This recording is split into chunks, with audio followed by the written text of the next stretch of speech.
Assalamualaikum warahmatullahi wabarakatuh. Saya Ustaz Ahmad Zaki bin Ibrahim akan mengajar anda iaitu bagi pelajar Darjah 5 Jannatul Firdaus. Jadi untuk hari ini kita akan melihat pendidikan tauhid pada tajuk hukum dan dalil. Hukum di situ iaitu hukum mempelajari ilmu tauhid berdalil, ya. Dan dalil-dalil, bahagian dalil, kemudian sifat wajib bagi Allah Subhanahu Wa Taala iaitu sifat wujud. Jadi sebelum tu kita mulakan pembelajaran kita dengan membaca doa. Bismillahirrahmanirrahim. Allahumma ftah alaina hikmataka wa anshur alaina min khazaini rahmatika ya arhamar rahimin. Rabbi shrah li sadri wa yassir li amri wahlul 'uqdatam min lisani yafqahu qawli. Amin. Baik, di sini hukum dan dalil. Bahagian hukum mengetahui dalil sifat Allah Subhanahu Wa Taala. Maksud ayat di sini iaitu bahagian hukum kita mengetahui dalil yang dalil sama ada secara ringkas ataupun secara detail, ya. Hukumnya macam mana? Bahagian hukum mempelajari, mengetahui di sini itu mempelajari. Bahagian hukum mempelajari dalil sifat Allah Subhanahu Wa Taala. Baik, di sini kita hukum mempelajari ilmu tauhid. Hukum mengetahui ilmu tauhid dengan dalil. Jadi kita tahu dalil itu dibagikan kepada dua bahagian, iaitu dalil secara ijmali, dalil, ya. Secara ijmali iaitu secara ringkas hukumnya wajib fardu ain. Wajib fardu ain di sini iaitu wajib yang paling kuat, ya. Kemudian hukum mempelajari ilmu tauhid dengan secara detail ataupun tafsili iaitu hukumnya wajib fardu kifayah. Dalil di sini iaitu bermaksud tanda, ya, tanda. Ijmali maksudnya ringkas, tafsili maksudnya detail. Okey. Apakah hukum mempelajari ilmu tauhid? Kita ada dua hukum. Satu, hukumnya wajib fardu ain secara ringkas. Hukumnya wajib fardu kifayah secara detail. Fardu ain bermaksud keseluruh umat Islam wajib mempelajari ilmu tauhid.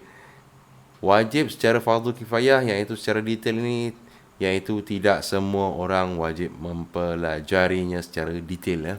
Baik. Sambung pelajaran kita. Apakah arti dalil ijmali dan dalil tafsili? Dalil ijmali iaitu dalil secara ringkas. Secara ringkas di sini iaitu bermaksud secara merangkumi. Merangkumi satu tajuk kemudian tidak dibahaskan secara detail. Hukumnya adalah fardu ain. Dalil tafsili pula bermaksud dalil secara detail satu persatu, secara burhan iaitu secara penerangan. Kemudian menolak sesuatu hujah yang kita tidak terima iaitu dengan dalil juga. Dalil kita tahu, ya, iaitu dalil terbagi kepada dua bahagian. Satu dalil akal iaitu pemikiran, yang kedua iaitu dalil ayat Al-Quran. Baik. Hukum bagi mempelajari dalil tafsili adalah wajib fardu kifayah. Dalil sifat wajib bagi Allah iaitu sifat wujud, ya. Sifat wujud. Kita masuk pada tajuk sifat wujud. Dalil akli iaitu kita cakap alam ini bersifat baru. Baru berarti perlu diadakan. Alam ini merangkumi seluruh makhluk seperti manusia, tumbuhan, bumi, bintang dan sebagainya. Alam tidak boleh terjadi sendiri kerana dia bersifat perlu kepada yang menjadikannya. Apa benda maksud di sini? Maksudnya kita nak katakan adanya Allah Ta'ala, apakah dalil akal kita? Apakah tanda akal kita? Iaitu adanya alam ini. Itu ayat yang paling pendek dan ringkas dan memahami. Kalau orang tanya, apa bukti adanya Tuhan? Jawab kita, adanya alam ini, adanya makhluk. Kalau ditanyakan, apakah contoh makhluk? Manusia, tumbuhan, bumi, bintang dan sebagainya. Ini adalah dalil akal. Dalam dalil akal itu, kita memahami tentang unsur kejadian alam ataupun makhluk. Alam makhluk ini iaitu didirikan kepada dua bahagian, ya, iaitu jirim dan arad. Jirim di sini iaitu sesuatu yang bertempat seperti atom-atom, benda seperti kayu, tubuh manusia, tanah dan pokok. Ini adalah jirim. Arad pula sesuatu yang berdiri pada jirim, seperti sifat besar, kecil, tinggi, rendah, panjang, pendek, bilang-bilangan dia dan bayang-bayang. Baik, jirim iaitu bendanya, arad iaitu sifatnya. Ini kita nak melihat tentang makhluk, ya. Kerana kita nak membezakan antara makhluk dan Allah Subhanahu Wa Taala.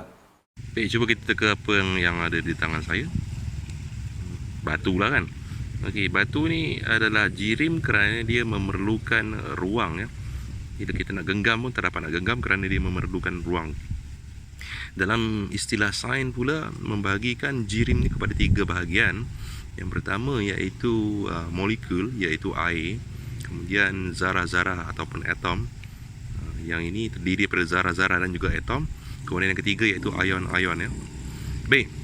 Itu adalah jirim. Jadi ini kita lihat ni adalah jirim. Dalam kitab Imam Al-Ghazali pula menyebut sebagai jirim ini adalah sebagai jauhar. Ya, jirim itu sebagai jauhar, manakala arad itu adalah sifat pula.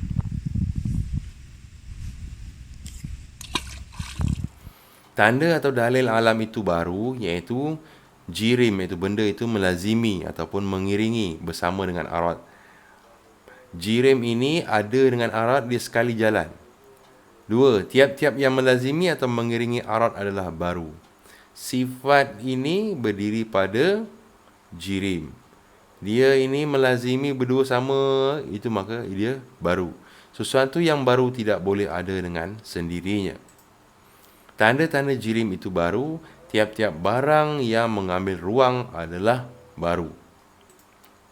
Tanda-tanda arad itu baru, tiap-tiap arad itu berubah-ubah seperti kurus kepada gemuk. Arad tadi iaitu, arad adalah sifat. Tanah yang kering ini, aradnya iaitu sifatnya adalah keras. Kerana dia tidak bercampur dengan air, dia keras. Tapi apabila dia bercampur dengan air, maka sifatnya telah berubah. Kita boleh tekan dia dan cocok dia kerana dia sudah menjadi lembut. Berbeza dengan sifat yang ini ataupun arad yang ini. Jadi tiap-tiap sesuatu yang berubah itu aradnya, maka dia itu adalah makhluk. Kemudian kita lihat dalil sifat wajib bagi Allah Subhanahu Wa Taala. Dalil sifat wajib bagi Allah Subhanahu Wa Taala, dalil naqli, iaitu Bismillahirrahmanirrahim, baca sama-sama. Fa wa rabbis samai wal ardi innahu lahaqqum misla ma annakum tantiqun. Artinya, maka demi Tuhan langit dan bumi, sesungguhnya apa yang tersebut itu tetap benar, tidak patut diragu-ragukan, sebagaimana tidak sepatutnya diragukan benarnya kamu dapat berkata-kata. Baik, untuk pembelajaran hari ini, saya minta cuba kita jawab soalan di sini. Apakah hukum mempelajari dalil sifat wajib bagi Allah Ta'ala?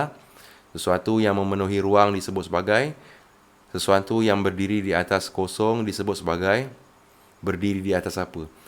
3. Berikut adalah pengertian ijmali, tandakan mana yang betul. 4. Sesuatu yang bermula daripada tiada disebut sebagai. 5. Secara burhan satu persatu pengertian bagi. Baik, salin soalan ini dalam buku tulis. Tak kisahlah buku tulis yang lama pun boleh. Kemudian jawab dan ambil gambar kemudian hantar kepada saya. Setakat itu saja dahulu. Wallahualam bisawab. InsyaAllah berjumpa lagi.